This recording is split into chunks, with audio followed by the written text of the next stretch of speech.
Hoje nós vamos fazer uma apresentação, uma aula de dois dispositivos, né? São dispositivos usados na parte de cirurgia vascular e radiologia intervencionista, que veio através da tecnologia da indústria médica agregar resultados incríveis no tratamento das tromboses arteriais, nas tromboses venosas e também nos aneurismas periféricos. Bom, pessoal, nós vamos falar sobre a trombectomia mecânica por aspiração contínua. A trombectomia, né, a síndrome isquêmica aguda dos membros inferiores, para a gente que é cirurgião vascular, é uma urgência, né, que muitas vezes a gente tem que ser rápido, agir de forma efetiva, não perder muito tempo, porque senão o paciente acaba perdendo o membro, muitas vezes até a vida, né? Então é muito importante a nossa atuação rápida, né? E também tanto na parte do diagnóstico, né? Assim como a conduta, né? Que exames que a gente vai pedir, como é que vai ser a nossa atuação, né? Então, se traduz clinicamente por um conjunto de sinais e sintomas que permite estabelecer seu diagnóstico.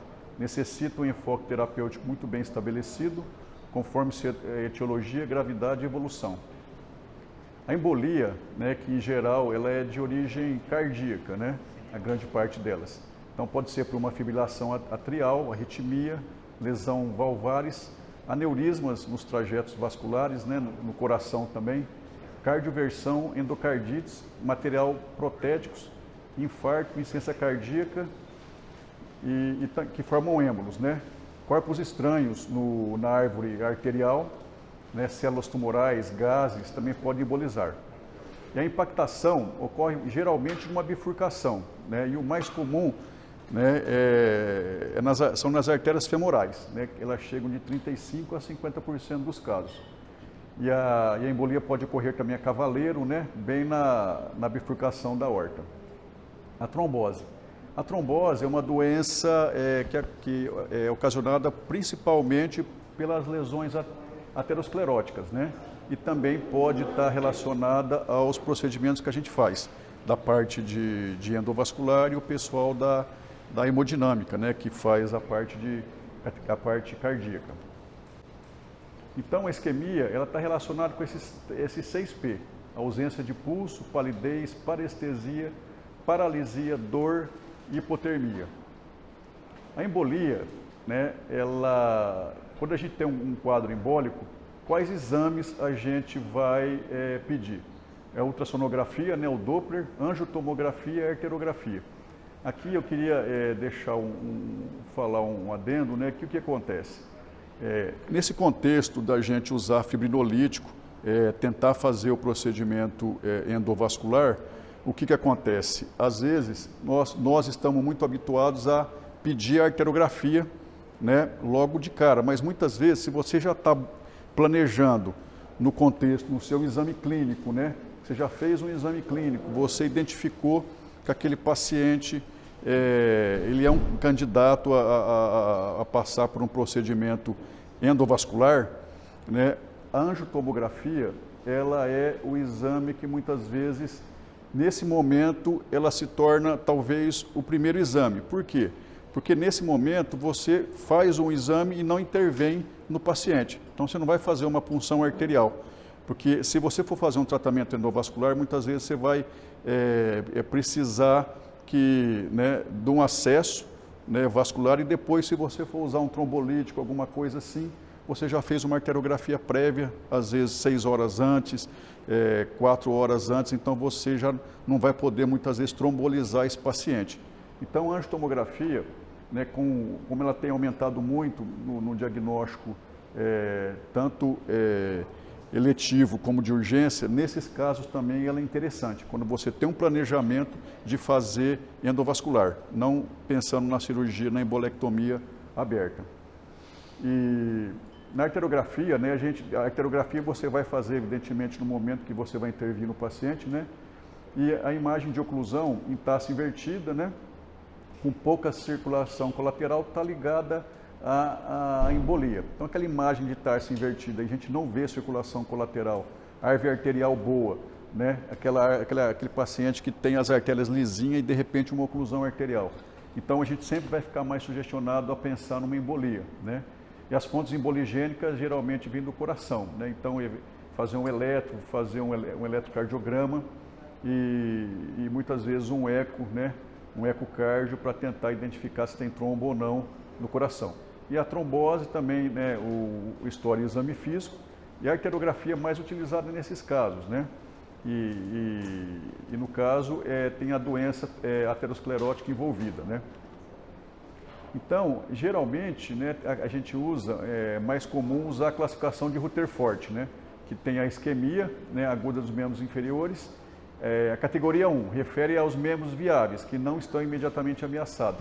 Então, aquele paciente que teve um quadro agudo, mas que ele está compensado. A gente vai lá, examina ele tem a motricidade preservada, ele está com a sensibilidade um pouco alterada, mas está mexendo o pé. Então, muitas vezes a gente vai falar, bom, esse caso aqui vamos esperar compensar para a gente ter um melhor momento para intervir nele. Uma equipe mais organizada, mais preparada, não fazendo tudo correndo na urgência. Categoria 2 se refere aos membros ameaçados, né, que é aqueles casos que a gente tem que intervir rápido no paciente. A categoria 2A, eles estão moderadamente ameaçados, são recuperáveis e prontamente tratados. Então, aquele paciente que você chega no pronto-socorro, você vê que tem uma isquemia, ele tem que ser tratado naquele dia, num prazo de tempo meio que rápido, mas dá para esperar. E a categoria 2B, né, é aquela ameaça imediata, né, que você tem que fazer a revascularização o mais rápido possível. E a categoria 3 é representada por membros com danos irreversíveis, né, com perda já de tecido, aquele paciente que não tem mais que passar por uma revascularização. Então, a gente já vai partir para programar uma amputação desse paciente. O nosso objetivo, né, nesse contexto dessa apresentação, é mais falar da categoria 1A e 1B, e 2B, perdão. 2A e 2B. As técnicas disponíveis, né, para tratamento das oclusões arterial agudas são divididas na escolha da abordagem terapêutica, clínica, exame físico e exames complementares. A gente já falou dos exames complementares, o exame físico faz parte da nossa rotina, né? E a clínica também. Dentre as opções de tratamento que nós encontramos, né, tem os procedimentos endovasculares, que é a trombose, trombólise, tromboaspiração, angioplastia e stent, e a cirurgia aberta, né, que é a passagem do Fogarty e o enxerto autólogo ou prótese. A classificação de Rutherford guia sobre a escolha do procedimento, também sobre o tempo ideal a ser realizado. Membros, né, que tenham sua integridade ameaçada, mesmo de forma moderada, categoria 2A e 2B, devem ser revascularizados em caráter de emergência em até 6 horas. Já aqueles que se apresentam viáveis, categoria 1, podem ser vascularizados em regime de urgência, 6 a 24 horas, ou às vezes até mais. Membros que apresentam categoria irreversível, a categoria 3, né, que já vai partir para amputação. Então, o uso da terapêutica endovascular no tratamento das oclusões arteriais agudas aumentou significativamente nas últimas décadas, com elevação de aproximadamente 2 vezes no número de procedimentos realizados. Nesse estudo, né, no Medicare dos Estados Unidos, né, de 1998 a 2009. Né, e os estudos, né, comparativos, né, daquela época, né, eles já começaram a ver a possibilidade de fazer a trombólise, né, e 87% dos pacientes que foram realizados, né, a cirurgia, e 90% com a fibrinólise, né, a fibrinólise teve, vamos dizer, uma vantagem junto quando ela fosse realizada com a cirurgia. E esse Berrige e colaboradores estudaram a eficácia do uso da streptokinase e do RTPA contra a infusão venosa e a infusão intraarterial. Eles chegaram à conclusão que a trombólise intraarterial tinha um efeito melhor com menos risco de complicações. E o primeiro estudo que comparou o RTPA com a oroquidase e cirurgia foi esse estudo STILE, né? e aventa-se a hipótese que a infusão intraarterial, através de catéter, oferecia vantagem em relação à cirurgia isolada. Então agora eu vou mostrar uns casos para a gente discutir, né, para exemplificar e também mostrar que o tratamento, muitas vezes, endovascular, ele, para os casos de urgência de isquemia aguda, ele se torna interessante em alguns casos. Então, esse caso aqui, na realidade, não foi feita uma trombectomia mecânica no paciente por via endovascular. Esse paciente, na realidade, eu trouxe essas imagens para exemplificar a importância do material de trombectomia, para retirar esse coágulo. Por quê? Quando um paciente tem uma trombose muito extensa, só o fibrinolítico, muitas vezes você não vai conseguir resolver num tempo hábil. Então, aquele paciente está com a perna isquêmica, você tem que tentar resolver meio que rápido. Às vezes, você vai deixar infundindo o fibrinolítico 12, 24 horas e nesse tempo, às vezes, pode ser que o paciente venha a perder, né, o membro. Esse paciente aconteceu lá em Rio Claro, né, a Paula estava comigo lá. Eu fui fazer um tratamento, um Viaban, no aneurisma de poplítea. E eu fui fazer de forma percutânea. Era um introdutor 12F, fui usar o perclose, 2 perclose. Na hora que eu passei o primeiro, beleza. No segundo perclose, deu uma enroscadinha lá e tal, mas tudo bem, né? Consegui posicionar ele. Quando eu fui fazer a arteriografia dele, estava tudo trombosado. Fechou tudo.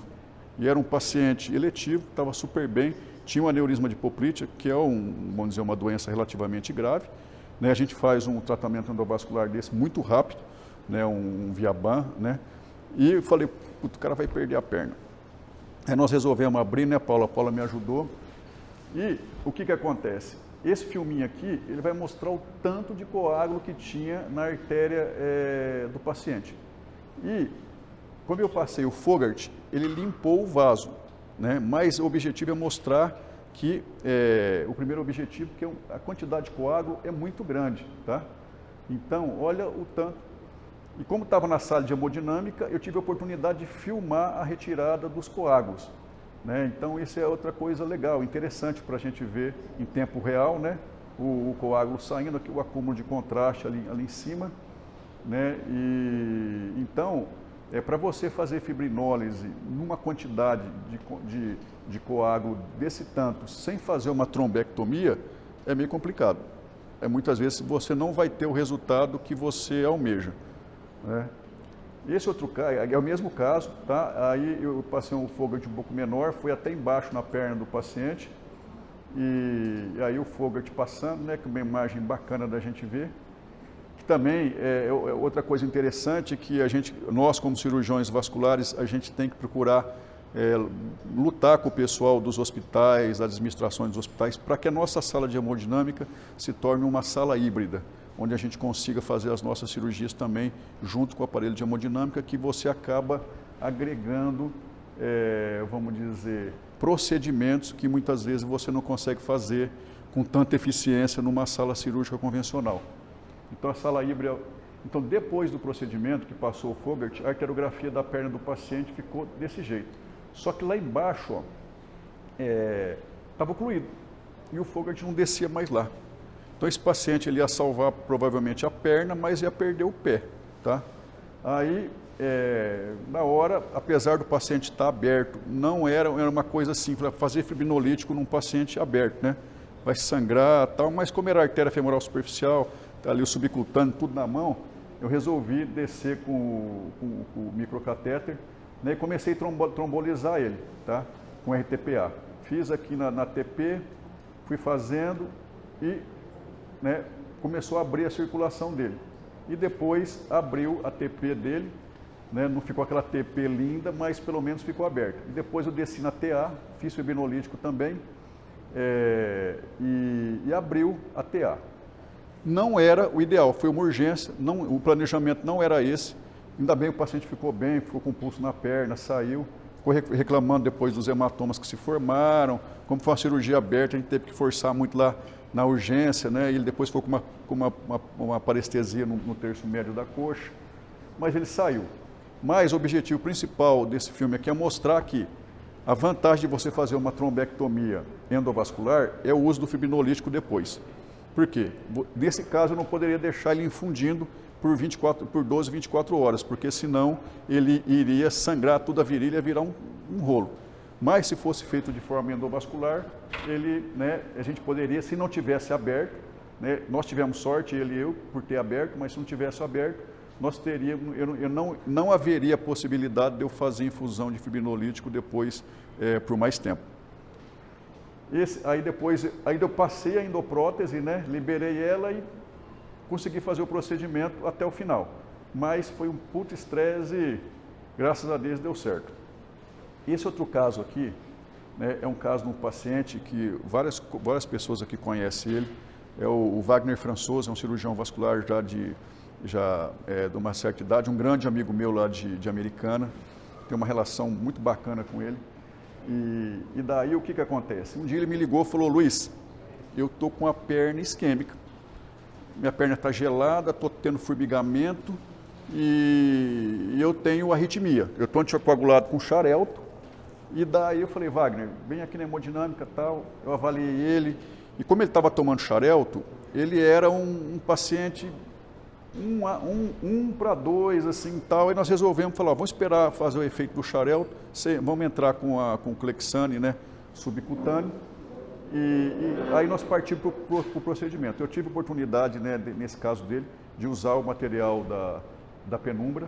Então, aqui não está dando para ver direito, mas ali está o microcatéter com a pontinha o microcatéter, na realidade, o catéter de aspiração, ele tem que nem uma cabecinha que você vai quebrando o coágulo e o dispositivo vai aspirando, que a gente vai ver aqui depois na parte prática.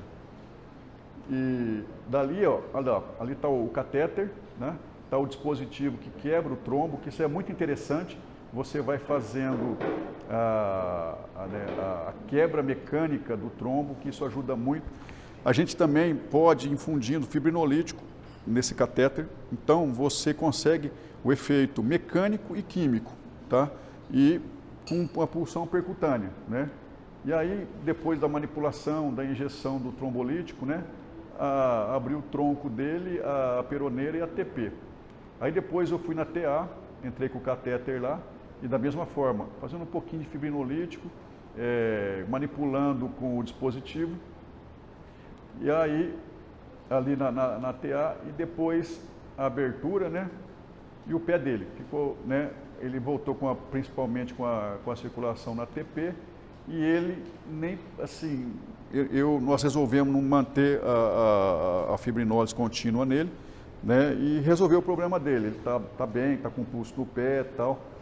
E depois nós fechamos a punção dele com selador de artéria, com angiocil, e eu entrei ele com heparina plena.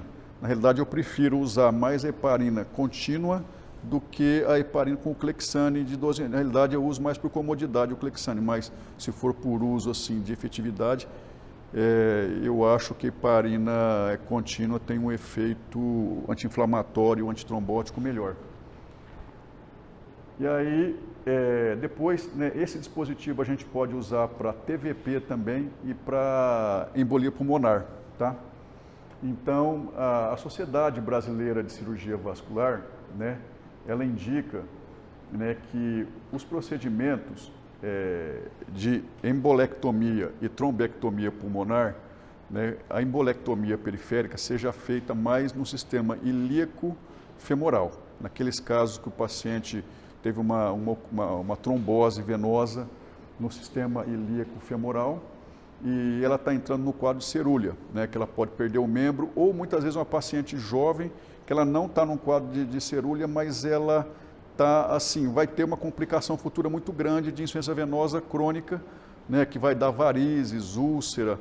Então, nesses casos, a fibrinólise e a trombectomia mecânica, ela tem uma boa indicação e também tem um efeito legal, tá? E na parte da embolia pulmonar, também, na realidade, a trombólise e a trombectomia mecânica é para aqueles pacientes que estão com risco de vida, que eles estão instáveis na hemodinâmica, na UTI, né? E o intensivista falou, Luiz, ó, o cara vai morrer, está estabilizando, ficando arrítmico e a gente não está conseguindo manter ele aqui. Então, nesses casos de embolia pulmonar, é interessante pensar no fibrinolítico, né? E também na trombectomia. O que acontece? Antigamente, né, a gente usava o catéter de pigtail. Você subia com o pigtail lá, fraturava o trombo e ele ia, né, distalmente. Você fazia um pouco de fibrinolítico também, mas com dispositivo de tromboaspiração você consegue aspirar esses trombos e muito desses trombos que iam para a árvore arterial pulmonar, você consegue retirar ele. Então, e usar o fibrinolítico também quando esse paciente pode usar, né?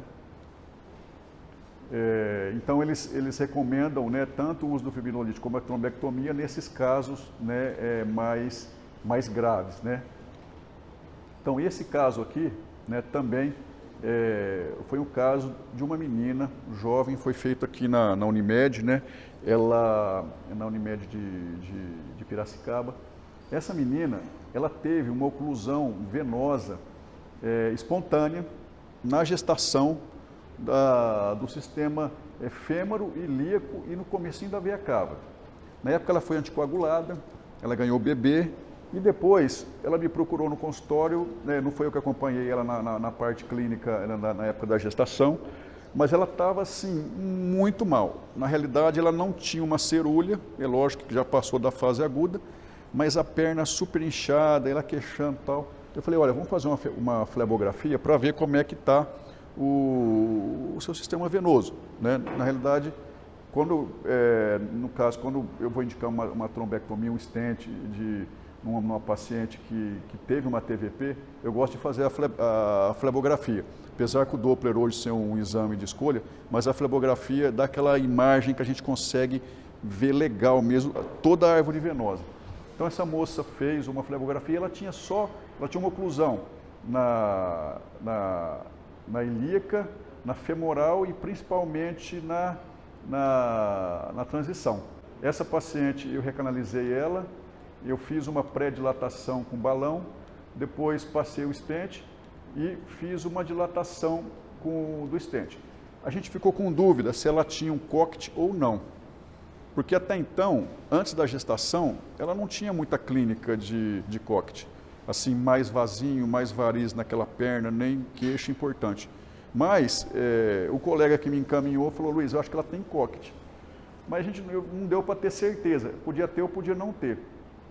Mas o objetivo dessa imagem também ficou bem legal, ela está ótima, né? Eu estou mantendo xarelto nela por enquanto, porque ela, vamos dizer, está com stent venoso, né? E ficou bem bacana, sabe? Então, o que acontece? Eu estou mostrando esse caso aqui porque, na nossa realidade também, cirurgião vascular que faz a parte de hemodinâmica, não é comum a gente tratar TVP, né, de forma invasiva. Na realidade, a gente anticoagula o paciente e não trata. Mas esses casos de oclusão venosa na transição fêmoro-ilíaco é muito interessante, porque é um procedimento também de baixo risco, entendeu? Que você vai evitar que aquela paciente evolua com uma insuficiência venosa crônica futura que vira um tormento na vida da paciente. Vai dar varizes, úlcera e não consegue resolver mais, né? Vai ter que usar meia e fazer um monte de medida. Então, com os catéteres, né, atuais de trombectomia, a gente consegue entrar ou pela veia jugular ou pelo acesso poplite posterior. Você vai com o Doppler, funciona ali, passa o catéter de tromboaspiração e faz a manobra. Nos casos, né, eu não tenho foto aqui, mas eu fiz 2 casos de trombectomia. Na época eu não usei fio de veia cava, né, mas eu acho que tem que usar. Por quê? Na realidade, né, geralmente é uma paciente jovem que está bem, né, você vai deixar, de repente, tomar um puta susto ali, você começar a mexer um trombão, ir para o pulmão lá e a paciente passar mal na hora e virar aquele corre-corre. Né? É mais difícil para o serviço de auditoria, tudo, querer autorizar mais um fio de veia cava removível, né? Mas eu acho que vale a pena, toda vez que a gente for fazer uma trombectomia venosa, colocar o fio de via cava, para evitar mesmo que aconteça muito pouco, né, mas um caso que acontecer vai ser uma tragédia na vida da gente, né, de repente você perdeu uma paciente jovem por causa de um êmbolo maciço no pulmão. Então, as vantagens da trombectomia mecânica por catéter, né, método pouco invasivo, diminui os riscos de complicações pós-procedimento, sangramentos ativos, pseudaneurismas, grandes hematomas, possibilidade de anticoagulação plena pós-procedimento com o uso de seladores de artéria e possibilita o uso de fibrinolítico como complemento, principalmente nos leitos mais distais do membro. Aquilo que a gente viu naquelas imagens, né? Como você está em tempo real lá, muitas vezes você conseguiu limpar a artéria, né, com os dispositivos de trombectomia até próximo do tornozelo, um pouquinho no começo da TA, mas o pé está isquêmico. Ele está, ali você não consegue chegar. Então, você injetar fibrinolítico ali em dose de ataque, se abrir, beleza, você já termina o procedimento. Se não abrir, você tem a possibilidade de mandar esse paciente para a UTI com infusão sistêmica, né, sistêmica não, intra-arterial, né, e de 12 a 24 horas, conforme você achar que é necessário. Então, a trombectomia, e você está na sala de hemodinâmica, você consegue ter esses dois fatores agregados. Você usar o material de trombectomia, né, tirar o coágulo e fazer o fibrinolítico, né? Naqueles pacientes que não podem usar fibrinolítico, a trombectomia também pode ser realizada naqueles casos que a gente não pode usar, mas é o que tem para fazer, seria a trombectomia. As desvantagens, o custo dos materiais, os materiais disponíveis no estoque de hemodinâmica, que isso era o ideal que ficasse consignado no serviço, porque o paciente chega de repente, né? A logística do fornecedor, né? Igual eles conseguem fornecer rápido, mas muitas vezes tem serviços que são, né, às vezes longe de um grande centro e não demora muito para chegar. Equipe treinada que está acostumada a trabalhar com isso e a negociação com a equipe de auditoria, né, que muitas vezes é difícil eles, vamos dizer, entender o benefício que você vai, né, o paciente vai perder o pé, né, então, pô, o cara de 60 anos, 50 anos, sei lá, ele vai ficar com a perna, mas sem o pé, né, o pé faz falta para a pessoa. Então, e a gente, né, mas isso é difícil passar para eles. E agora nós vamos falar sobre embolização com molas de liberação controlada. As molas para tratamento de forma endovascular, ela teve a primeira fase, né, que eram as molas de Jean Turco, as molas fibradas, de alto calibre, e elas têm fímbrias, tem que nem um cabelinho que ela entope o vaso. Só o que acontece, essas primeiras molas, elas não são presas, elas são de liberação. A partir do momento que você começou a liberar ela, dançou, sabe? Você tem que acabar de liberar. Se ela não impactar direito no aneurisma ou no vaso, ficar com uma ponta para fora, e se ela cair para fora do aneurisma, você vai ter que usar laço, vai ter que laçar ela, tirar, aí vai aumentar o custo, o tempo do procedimento e o risco. Então, o que acontece? Hoje, né, as gerações novas, né, depois vieram as molas, e agora essas molas de preenchimento, né, que seria a terceira geração, elas são que nem as molas de neuro. Tá? Então, quando você vai tratar um aneurisma visceral, normalmente a gente usava mola de neuro, né, que seriam as molas que são, né, mais adequadas para os vasos pequenos, mais delicados. Só que tem um custo mais alto, elas são mais curtas, né, e você, para preencher um aneurisma de 2 centímetros, 3 centímetros, tem que usar mola pra caramba. Então, o custo do tratamento vai lá em cima, né? Então, com essas molas hoje para periférico, elas são molas que são igual às molas de neuro, elas são feitas para a parte periférica, tem um tamanho um pouco maior e elas são de liberação controlada. Se a mola não ficou legal, você puxa ela dentro do microcatéter, você tira, reposiciona o catéter, que ela vai ficar e começa a liberar de novo. Então você pode liberar essa mola da forma adequada, sem ter risco dela embolizar para o sistema arterial. A artéria esplênica, né, que a gente começa a tratar os aneurismas com 3 centímetros, tronco celíaco com 2 centímetros, renal, né, acima de 3 centímetros. Nas artérias né, mesentéricas, qualquer tamanho, né, e na artéria hepática com 2 centímetros. Teve recentemente, geralmente, né, eu indicava tratamento de... Esse aqui ele é um guideline mais novo, né, mas a gente tinha hábito de indicar aneurisma de esplênica e de renal com 2 centímetros. E o que acontece? Aí a gente teve uma aula que foi online, né, de aneurisma visceral, e o Dr. Arnold, né, lá do Rio de Janeiro, ele estava comentando, né, que ele tem uma experiência muito grande no tratamento aberto de aneurisma visceral. E ele falou assim, olha, a partir de 2 centímetros eu opero qualquer aneurisma. Por quê? Em 2 situações. Ele pode romper e a pessoa não vai viver daquele jeito, né? Com um aneurisma na barriga é complicado. E a segunda coisa é como é que você define 2 centímetros numa paciente por exemplo, uma americana, entendeu? Por exemplo, a Marta, 2 centímetros para ela é uma coisa, a Suzane, né? 2 centímetros para ela é outro, não é? Uma pessoa grande, uma pessoa menor, né? Então, 2 centímetros é difícil, né? Uma americana, uma japonesinha, como é que você vai falar que 2 centímetros é igual? Então, isso é muito complexo, mas isso é só polêmico, só para a gente... Mas, para hoje, a indicação correta seria 3 centímetros na artéria esplênica e na artéria renal.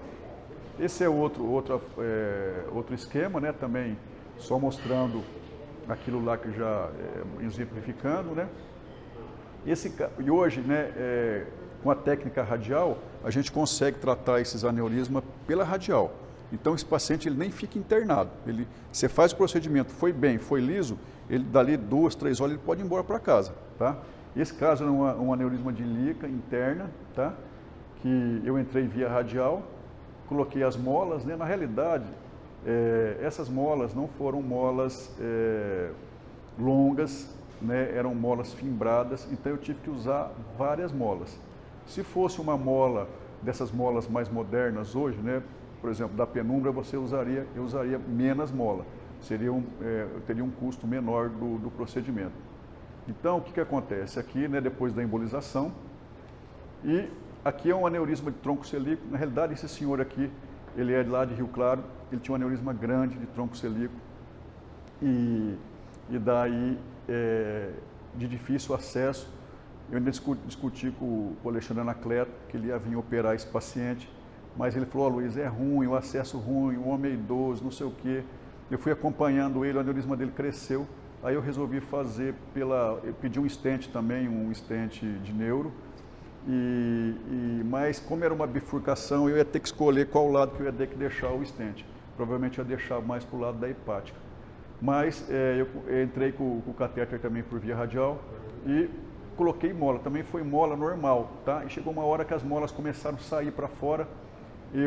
Como tem molas que tem fímbria, eu falei, bom, provavelmente vai fechar, só que ele sumiu, eu não fiz o controle dele, tá? Esse caso é uma esplênica, tá? Que também foi tratado pela via radial com um catéter muito interessante, é o Sofia, é um catéter guia de neuro, que ele é incrível para navegar, ele navega em qualquer território vascular.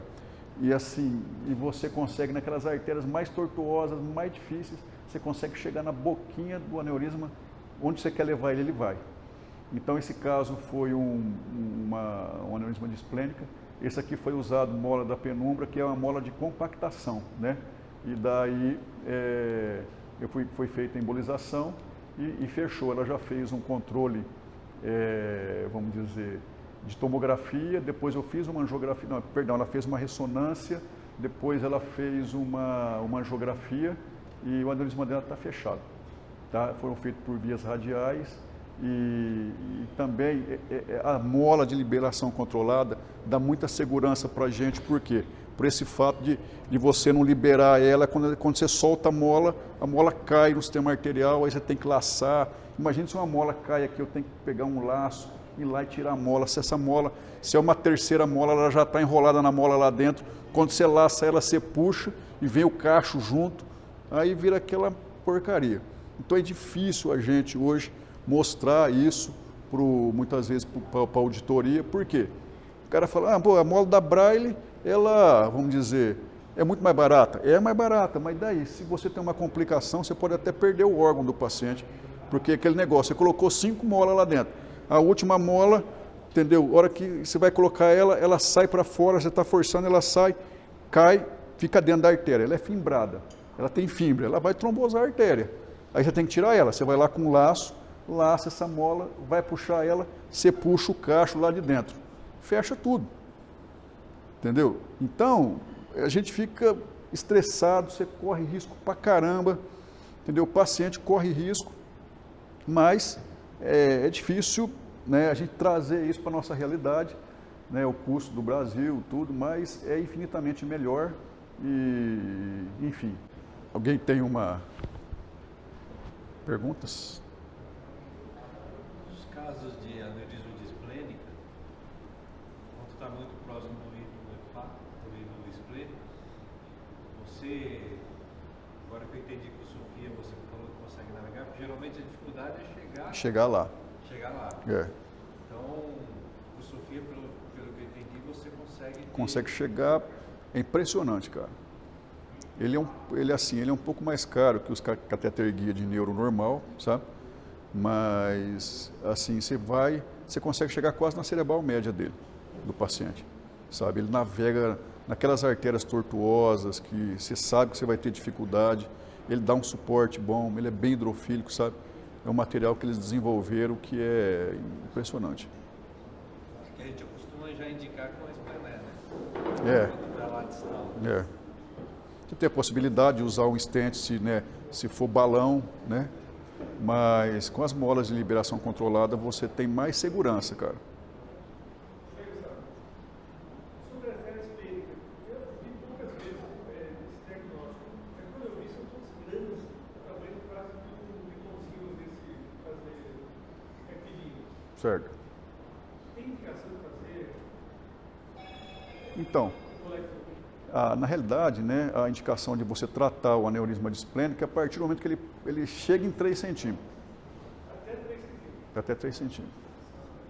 Gestante, você tem que avaliar melhor, porque a gestante tem um risco maior de rotura. Mas a indicação formal é 3 centímetros.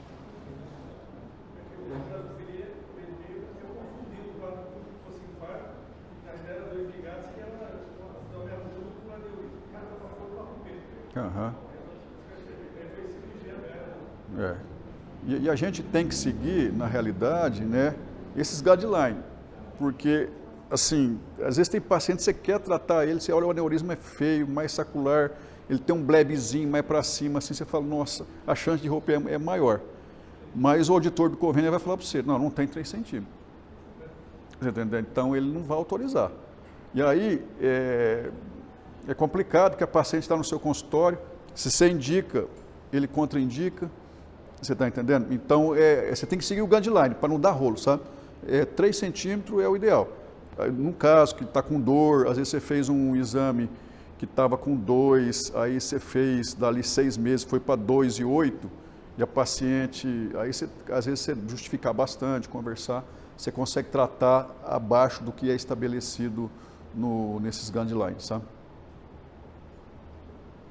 Mas, assim, hoje eu indico em cima dos guidelines que tem, sabe? Porque para a gente poder seguir numa linha, vamos dizer, falar a mesma língua, né? Nessas tromboses agudas, qual que é o tempo máximo que dá para usar esse sistema de aspiração? Tem recomendação pela Então, aí tem aquela classificação, né? 2A e 2B. Tem aquele paciente que você tem um tempinho ainda aí para você tratar ele, mas geralmente, a partir do momento que iniciou os sintomas, né, é umas 6 horas mais ou menos que você tem para... É isso aí, né, Rubão? Isso. Né, pecuário, o Lucas, é isso aí que a gente faz, né? 6 horas que é o tempo mais ou menos que você vai ter aí uma certa segurança para poder fazer retirar esse coágulo do paciente. As molas da penumbra são molas de alto volume, porque o diâmetro do fio, esse diâmetro aqui, ele é de 20 polegadas. Então isso faz toda a diferença em relação às molas de neuro. Na hora do preenchimento, ela faz um volume muito maior, porque ela já tem um volume maior em relação às molas de neuro. Então, no frigir dos ovos, a gente acaba usando muito menos mola no procedimento do que as molas convencionais, que elas têm um diâmetro menor. Além disso, a compactação da mola é muito maior, é só metal, não tem fibra, não tem hidrogel. Então, na hora de compactar esse metal, ela, pela flexibilidade dela, ela compacta de uma tal maneira que a gente fala que ela não é trombodependente, tá? As molas de hidrogel, as molas fibradas, elas formam os coágulos, porque ela não compacta o suficiente, então formam coágulos, por isso que interrompem o fluxo, né? São trombogênicos. Mas se ela ficar num vaso de um fluxo de alto fluxo, esse trombo pode, com o passar do tempo, migrar, sair. E aí você tem uma recanalização do vaso.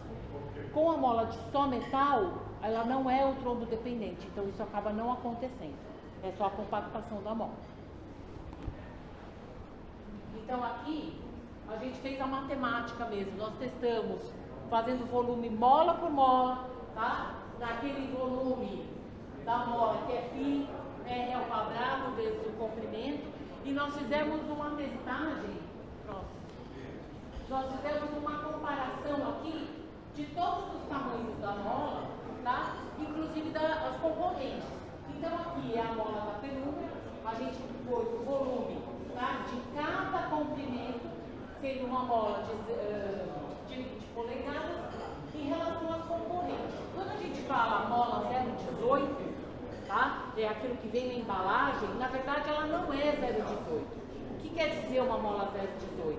É que ela passa no microcatéter 0,18, tá? O diâmetro da mola é 0,12. E a gente tem concorrentes com todos esses diâmetros. Então, resumidamente, quando a gente fez esse cálculo matemático, era só para mostrar o quê? Olha só, a maior mola do concorrente A, que é de 60 de comprimento, praticamente o volume dela se compara com uma mola de 20 da penumbra, tá? E nesse concorrente B, a maior mola dele, que é de 50, ele faz um volume que é praticamente uma mola de 25 centímetros da penumbra. Então é só um comparativo para ver a diferença. Isso, lógico, é custo-benefício. Vai usar menos mola no procedimento, menos tempo de escopia, menos contraste. No frigir, né, no pacote geral, você tem ainda mesmo a mola sendo um pouco mais cara, mas uma economia de 30%, tá, em relação ao procedimento com as outras molas. Saiu? Luciano, tem mais alguma coisa? Tem? Dá uma Só olhadinha. resumindo, a gente hoje, a Penumbra tem 3 tipos de mola no Brasil, tá? É uma empresa que se dedica a fazer molas para diferentes patologias. Então a gente tem uma mola para tratar aneurismas, uma mola para fechar vasos, tá? E uma mola hoje que nós trouxemos, a gente lançou agora no Sobrice, chama Packing Coil, tá? É uma mola que ela se comporta como um metal líquido. Ela não tem forma e ela vai penetrando como um metal líquido. Só que você tem o controle da mola. Como o doutor falou, não ficou bom? Você reencapa a mola, recaptura a mola e coloca novamente. Até a hora que você achar que está bom e aí você despacha a mola. Tá? A gente tem as molas aqui para mostrar para vocês. Tá bom? Acho que é isso. Obrigada. Obrigado. Então tá jóia. Pessoal, agradeço mais uma vez a presença de vocês, tá? E agora vamos... Beleza, obrigado.